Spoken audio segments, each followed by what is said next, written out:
Aqui estamos para continuarmos a leitura do livro A Vida no Outro Mundo, de Caibar Schutel. O mistério da morte. A morte é o grande mistério que tem assombrado as gerações. A esfinge devoradora das almas, o titã invencível, o iante absorvedor de todas as luzes, o obscurecedor das inteligências, indecifrável enigma das religiões. Não foi sem razão que o apóstolo Paulo, o doutor dos gentios, disse que o maior e mais terrível inimigo que teríamos de vencer era a morte. Quando a pusermos sob o tacão de nossas botas, poderemos então entoar o grande hino da vitória. Ó morte, onde está teu aguilhão? Ó morte, onde está a tua vitória? Pois bem, esse mistério indecifrável para as religiões, esse inimigo que os sacerdotes não ousaram enfrentar, essa esfinge que causa pavor aos crentes de todas as igrejas que se limitam a cantar para suas vítimas o de profundis, é que o Espiritismo veio enfrentar e desvendar, mostrando-se já vitorioso na grande luta. O que é a morte? No que consiste esse fenômeno que muitos julgam ser autoniquilamento da vida? Como se produz ela? Quem poderá responder a essas terríveis interrogações? Qual a ciência, a filosofia, a religião capaz de enfrentar essa questão? Qual nos dá positivamente a solução para esse mistério? O Espiritismo, mas tão somente o Espiritismo, e exclusivamente o Espiritismo.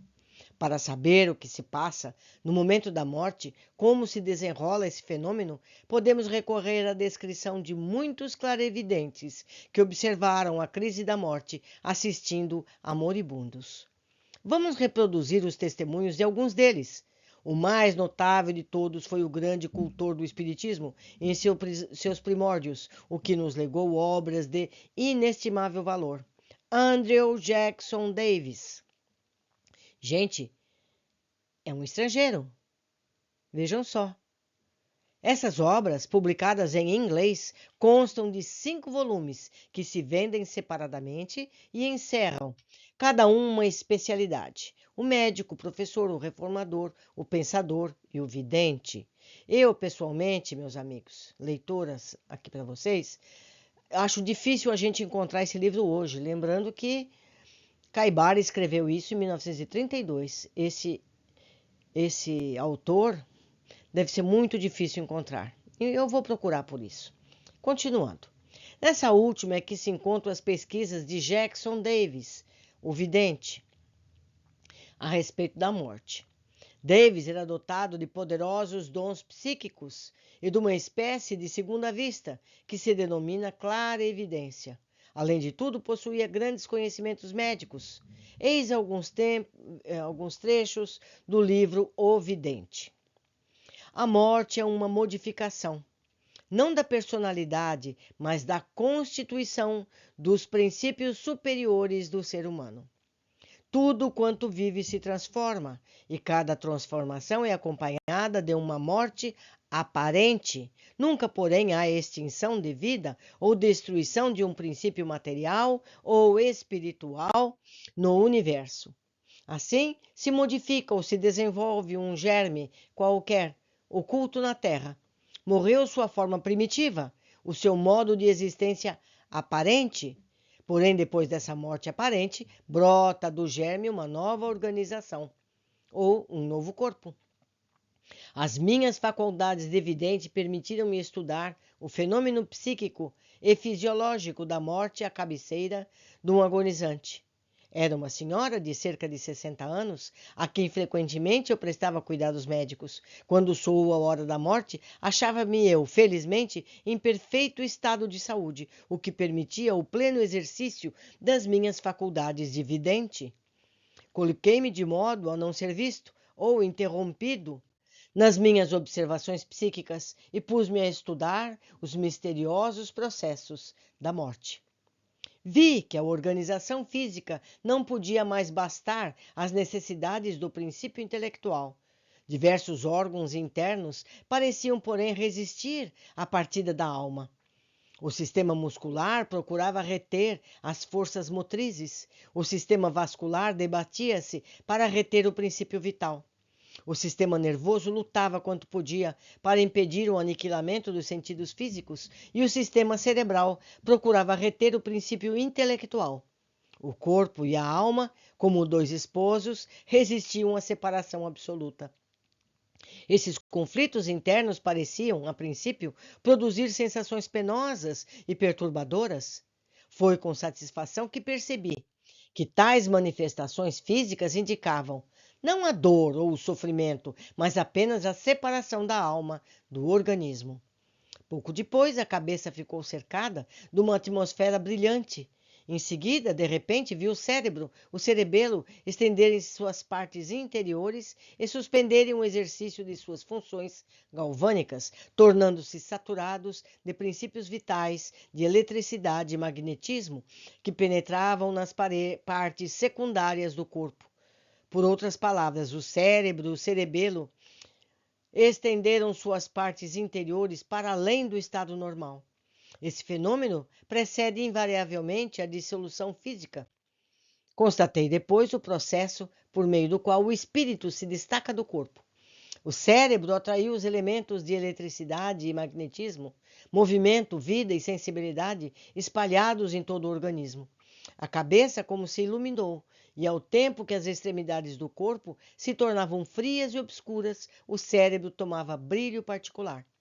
Em torno dessa atmosfera fluídica que cercava a cabeça, vi formar-se outra cabeça, que se desenhou cada vez mais nitidamente. Tão brilhante era que eu mal podia fitá-la, à medida, porém, que ela se condensava, desaparecia a atmosfera brilhante.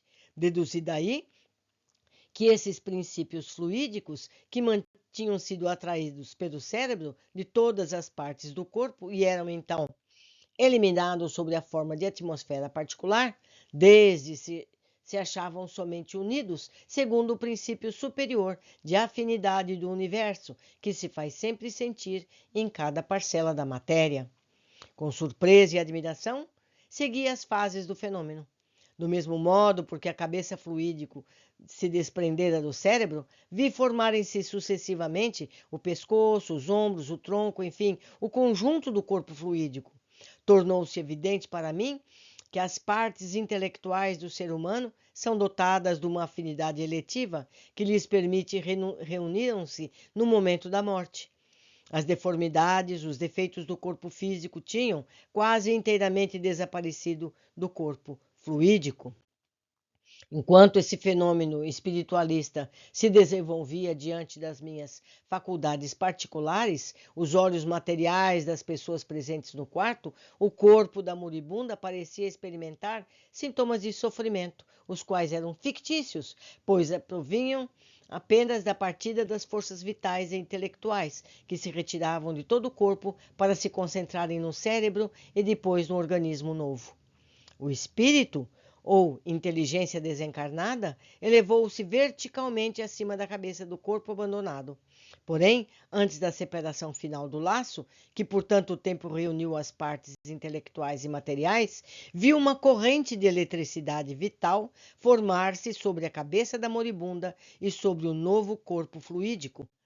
Deu-me isso a convicção de que a morte é apenas um renascimento do espírito, que se eleva de um grau inferior a um estado superior, e que o nascimento de uma criança neste mundo é a formação de um espírito no outro.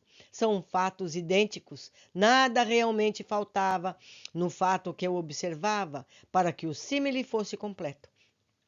Nem mesmo o cordão umbilical, que era figurado por um laço de eletricidade vital, por algum tempo subsistiu. Esse laço entre os dois organismos é aquilo que a gente chama de cordão de prata. Descobri então, o que não notara ainda nas minhas investigações psíquicas, que uma pequena parte do fluido vital voltava ao corpo material, logo que o cordão ou liame elétrico se quebrava. Este elemento fluídico ou elétrico, espalhando-se por todo o organismo, impedia a dissolução imediata do corpo. Olhe só que interessante observação ele fez. Não é prudente enterrar o corpo antes de começar a decomposição, Muitas vezes, antes da inumação, o cordão umbilical fluídico que falei ainda não está quebrado. E por isso que pessoas que parecem mortas voltam à vida no fim de 1 ou 2 dias, que narram as sensações que experimentaram. Esse estado foi denominado letargia ou catalepsia. Isso é muito raro, hein, meus amigos? Quando, porém, o espírito é detido no momento em que deixa o corpo, raramente se recorda do que passou. Esse estado de inconsciência pode parecer semelhante ao aniquilamento quando observado superficialmente, e muitas vezes se recorre ao argumento que resulta desta como obliteração momentânea da memória para negar a imortalidade da alma. E eu aproveito esse ensejo para recomendar o canal Afinal, o que somos nós? São relatos de pessoas que passaram por experiências de quase morte. Isso é importantíssimo e ali há centenas de casos que a pessoa relata tudo o que ela viu no plano espiritual. Certo? Vale a pena assistir. Continuando. Logo que se desprendeu dos laços tenazes do corpo, o espírito da pessoa que eu observava, constatei que o seu novo organismo fluídico era apropriado ao seu novo estado, mas que o conjunto se assemelhava à sua aparência terrestre. Não pude saber o que se passava na inteligência que revivia. Observei, porém, que a sua calma e a profunda admiração que lhe causara a dor daqueles que choravam em volta do seu corpo. Pareceu-me que compreendeu, por fim, que essas pessoas ignoravam o que realmente se passara. As lágrimas, as lamentações excessivas dos parentes e amigos só provêm do ponto de vista falso em que se coloca a maioria das pessoas, isto é, a crença materialista de que tudo finaliza com a morte do corpo. Pelas minhas experiências, posso afirmar que quando a pessoa morre naturalmente, nenhuma sensação penosa experimenta o espírito. O período de transformação que acabo de transcrever dura cerca de 2 horas, tempo que não é o mesmo para todos os entes humanos. Se pudéssemos ver com os olhos psíquicos, perceberíeis perto do corpo rijo uma forma fluídica, tendo a mesma aparência do ente humano que acaba de morrer. Porém, essa forma é mais bela e está como que animada de uma nova vida mais elevada.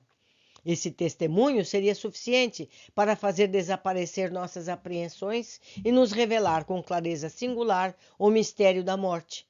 Mas vamos aproveitar a oportunidade para apresentar aos leitores mais 2 testemunhos admiráveis de pessoas honradas e dotadas das mesmas faculdades mediúnicas. A primeira é da senhora Florence Mariá, que escreve o que segue no seu livro The Spirit World, ou seja, o mundo dos espíritos. Conto entre os meus caros amigos uma jovem pertencente à alta classe da aristocracia, dotada de maravilhosas faculdades mediúnicas. Teve ela, há alguns anos, a infelicidade de perder sua irmã mais velha, então com 20 anos, em consequência de uma forte pleurisia. Edith, designarei por este nome a jovem médio, não quis afastar-se um só instante da cabeceira da sua irmã, e aí, em estado de clarividência, pôde assistir o processo de separação do espírito da parte material. Contava-me ela que a pobre doente, em seus últimos dias de vida terrestre, tinha se tornado inquieta, sobrexcitada, delirante, voltando-se incessantemente no leito, ou seja, se revirando no leito e pronunciando palavras sem sentido. Foi então que Edith começou a perceber uma espécie de ligeira nebulosidade, semelhante à fumaça, que, condensando-se gradualmente acima da cabeça, acabou por assumir as proporções, as formas e os traços da irmã, que morria, do modo a se assemelhar por completo. Essa forma flutuava no ar, a pouca distância da doente. À medida que o dia declinava, a agitação da enferma minorava, sendo substituída à tarde por prostração profunda, precursora da agonia. Edith contemplava avidamente a irmã. O rosto tornava-se lívido, o olhar se lhe esquecera, mas no alto da forma fluídica porpuseava-se e parecia animar-se gradualmente com a vida que abandonava o corpo. Um momento depois, a moça jazia inerte, sem conhecimento sobre os travesseiros, mas a forma transformara-se em espírito vivo. Cordões de luz, no entanto, semelhantes a fluorescências elétricas, ligaram-se ainda ao coração, ao cérebro e aos outros órgãos vitais. Chegando o momento supremo, o espírito oscilou algum tempo de um lado para o outro para vir, em seguida, colocar-se ao lado do corpo inanimado. Ele era, em aparência, muito fraco e mal podia suster-se. E enquanto Edith contemplava essa cena, eis que se apresentaram duas formas luminosas, nas quais reconheceu seu pai e sua avó, mortos ambos nessa mesma casa. Aproximaram-se do espírito recém-liberto, romperam os cordões de luz que o ligavam ainda ao corpo e, apertando-o nos braços, dirigiram-se à janela e desapareceram. O outro testemunho é de William Station Moses, pastor da igreja anglicana e um dos mais célebres médiuns. Eis o que ele publicou na revista inglesa Light. Gente, ele não era espírita, ele era anglicano. Continuando. Tive recentemente, pela primeira vez na vida, ocasião de estudar os processos de transição do espírito. Aprendi tantas coisas dessa experiência que me louvo de ser útil a outros, contando o que vi. Tratava de um próximo parente meu, de quase 80 anos. Eu tinha percebido, por certos sintomas, que o seu fim estava próximo e corri para preencher meu triste e último dever. Graças aos meus sentidos espirituais, podia verificar que em torno e acima de seu corpo se formava uma aura nebulosa com a qual o espírito devia preparar o seu corpo espiritual. E percebia que ela ia aumentando de volume e densidade, posto que submetida a maiores ou menores variações segundo as oscilações experimentadas na vitalidade do moribundo. Pude assim notar que, por vezes, um ligeiro alimento tomado pelo doente ou uma influência magnética desprendida por pessoa que dele se aproximava tinha como resultado avivar momentaneamente o corpo. A aura parecia, pois, continuadamente em fluxo e refluxo. Assisti a esse espetáculo durante 12 dias e 12 noites, e se bem que no 7º dia já o corpo tivesse dado sinais da sua iminente dissolução. A flutuação da vitalidade espiritual em via de exteriorização persistia. Pelo contrário, a cor da aura tinha mudado. Essa última tomava, além disso, formas cada vez mais definidas, à medida que a hora da libertação se aproximava para o espírito. 24 horas somente antes da morte, quando o corpo jazia inerte, foi que o processo de libertação progrediu. No momento supremo, vi aparecer em formas de anjos da guarda que se chegaram ao moribundo e, sem nenhum esforço, separaram o espírito do corpo consumido. Quando, enfim, se quebraram os cordões magnéticos, os traços do defunto nos quais se liam os sofrimentos experimentados serenaram completamente e se impregnaram de inefável expressão de paz e de repouso. A morte, como se vê, nada mais é do que uma crise, mudança para outro estado, uma passagem da vida matéria para a vida do espírito, das trevas para a luz, da aparência para a realidade.